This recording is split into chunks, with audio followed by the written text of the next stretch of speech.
একজন খুনি হাসিনা রাত তিনটার পরে উনি তাহাজ্জুদের জন্য জাগেন। তো জাগার পরে কি তাহাজ্জুদ পড়েন এই জাতি জানে উনি কোন ধরনের তাহাজ্জুদ পড়েন। আগুনটা কি ওই আল্লাহর ফেরেশতারা এসে ধরাইছে নাকি জিনে? তো প্রথম দায়ী হলো অথর্ব একটা উপদেষ্টার যোগ্যতা নাই স্বরাষ্ট্রমন্ত্রী হওয়ার। স্বরাষ্ট্র উপদেষ্টা বুড়ো ভাম, এই স্ত্রী রাখার সক্ষমতা রাখে না, এ রাষ্ট্র রাখবে কোত্থেকে? আসিফ নজরুল সে ছাত্রীদের সাথে প্রেম করতে করতে তার আর এই আইন নিয়ে ঘাটাঘাটির সময় নাই। আসসালামু আলাইকুম প্রিয় ভাই বোনেরা, কেমন আছেন সবাই? এবার আসিফ নজরুলকে ধুয়ে দিল সাধারণ পাবলিক। কি বলল আজকে আমরা সেই ভিডিওটি দেখব। আপনারা নিশ্চয়ই জানেন সচিবালয় বাংলাদেশের হৃৎপিণ্ড বলা হয়। সেখানে আগুন লাগার ঘটনাকে জনগণ স্বাভাবিক কোনো আগুন এটা মনে করছে না। এখানে মনে করছে যে ষড়যন্ত্র করে এই আগুনটা লাগানো হয়েছে। যদি তাই না হবে তাহলে দুই জায়গায় আগুন কিভাবে লাগে, তাও সেখানের দূরত্ব যদি আগুন লাগে তাহলে এক জায়গায় লাগবে, আর সেই এক জায়গা থেকে আগুন ছড়িয়ে যাবে, কিন্তু ডিস্টেন্স রেখে কিভাবে সেখানে আগুন লাগে। আর সেই মেন কার্যালয়ের নথিপত্রগুলো সবই পুড়ে গিয়েছে, যেটা কিনা সাধারণ মানুষ ভালোভাবে নিচ্ছে না। সেখানে সাধারণ মানুষের প্রবেশ তো হওয়ার কথা না। আর সেখানে নাকি একটা কুকুর মৃত পাওয়া গিয়েছে। তাহলে সচিবালয়ের মতন জায়গায় যদি কুকুর মরে থাকে তাহলে কারো বুঝতে বাকি নাই যে সচিবালয় কেমন তার নিরাপত্তা। সাধারণ মানুষ মনে করছে এটা ষড়যন্ত্র। তাদের সমস্ত অপরাধের ডকুমেন্টস পোড়ানোর ক্ষেত্রেই এটা ষড়যন্ত্র করে সচিবালয়ে আগুন দেওয়া হয়েছে। আপনারা কি ভাবছেন যে এটা ষড়যন্ত্র নাকি বৈদ্যুতিক শর্ট সার্কিট থেকে এই আগুনটার সূত্রপাত? আপনাদের মতামত কমেন্ট বক্সে কমেন্ট করে জানাই যাবেন। তো চলুন আমরা সেই পাবলিকের কথা শুনে নিই যে কিনা আসিফ নজরুলকে ধুয়ে দিল। অঙ্ক খুব সহজ, আমি এটা আপনি হয়তো আমাকে পছন্দ করবেন না সাক্ষাৎকার নিতে। আমি ছোট করে বলি যে বঙ্গ মার্কেট আপনার পিছনেই, এটা এখান থেকে 2-1 মিনিটের রাস্তা। রাত 3টার পরে সেখানে আগুন ধরে। আমি মোহাম্মদপুরে থাকি, কৃষি মার্কেটে কোটি কোটি টাকার সম্পদ রাত 3টার পরে তাবলিগের ইন্ডিয়ান পন্থী বাংলাদেশ পন্থীরে রাত 3টার পরে মাইরা 4টা নিহত করে, 200 আহত করে, এবং রাত 3টার পরে যুবলীগের বলা যুবলীগ রাজহাঁস জবাই করিয়া আরেক মহিলাকে রাত 3টার পরে রানতে বলে, না রানলে সকালবেলা তারে আইনা পুরাই দেয় সেই মহিলাকে।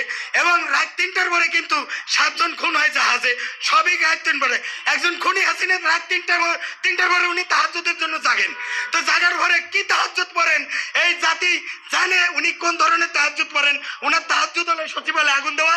এখানে মিনিমাম 10 কোটি টাকা কোনো আমলিগের দোসরকে দেওয়া হয়েছে রয়ের মাধ্যমে, যে তুই সারা জীবনে পাবি কত 1,50,00,000, আর তুই 10 কোটি পাবি, তোর চাকরি বাকরির দরকার নাই, তুই এখানে এই কামটা করে দে, হাসিনাও ফিরে আসুক, হ্যাঁ রাজার মেয়ে রাজা আবার জনগণরা দিবে সাজা। এই হলো শেখ হাসিনার প্ল্যান। আর কিছু বলতে চাই না, এখানে আমি এখনো ঢুকতে পারবো না। আমি তো দূরের কথা, আপনি বিশাল বড় সাংবাদিক, আপনিও ঢুকতে পারবেন না। তাহলে এখানে আগুনটা ধরাইলো কেটা? আগুনটা কি ওই আল্লাহর ফেরেশতারা এসে ধরাইছে নাকি জিনে? নাকি এখানে কারা ধরেছে? এখানে আওয়ামী লীগের টাকা খাইতে যারা এখন ডাইন রাত দিয়ে বাম হাত দিয়ে সিগনেচার করে খাইতে পারে না, সমস্যা হয়, নাহিদরা বাধা দেয়। এখন এই জন্য প্রথম দায়ী হলো অথর্ব একটা উপদেষ্টা। আপনি আবার মাইক ঘুরাই নিয়েন না। এই উপদেষ্টার যোগ্যতা নাই স্বরাষ্ট্রমন্ত্রী হওয়ার, উপদেষ্টা হওয়ার। আমাকে যদি স্বরাষ্ট্র উপদেষ্টা করা হয়, আমি 3 দিনে বাংলাদেশকে দেখাই দেবো যে কাকে বলে উপদেষ্টা, স্বরাষ্ট্র উপদেষ্টা। আমি বলি এই স্বরাষ্ট্র উপদেষ্টা বুড়ো ভাম, এই স্ত্রী রাখার সক্ষমতা রাখে না, এ রাষ্ট্র রাখবে কোত্থেকে? এই উপদেষ্টা ডক্টর ইউনূস ঠিক আছে, এই উপদেষ্টা। আর আসিফ নজরুল সে ছাত্রীদের সাথে প্রেম করতে করতে তার আর এই আইন নিয়ে ঘাটাঘাটির সময় নাই। এদের উপদেষ্টা আরেকটা আছে শয়তান ফারুকি, এরা দিয়ে প্রেম করাইতে মজা হয়। এই জন্যই ফারুকি এদের উপদেষ্টা না হওয়া পর্যন্ত আগুন সব জায়গায় ধরবে, টিভি সেন্টারেও ধরবে। আমি প্রতিবাদ জানাই, এই উপদেষ্টাদের পদত্যাগ চাই, নতুন উপদেষ্টা করা হোক, এবং এখানে জুলাই যোদ্ধাদেরকে দিয়ে তদন্ত কমিশন করা হোক।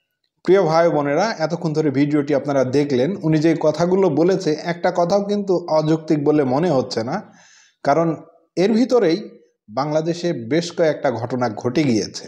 যে সেখানে সাধারণ পাবলিক তো বহুত দূরের কথা, একজন সাংবাদিকও অনুমতি না নিয়ে সচিবালয়ে ঢুকতে পারেন না। তাহলে সেখানে আগুন কে লাগালো?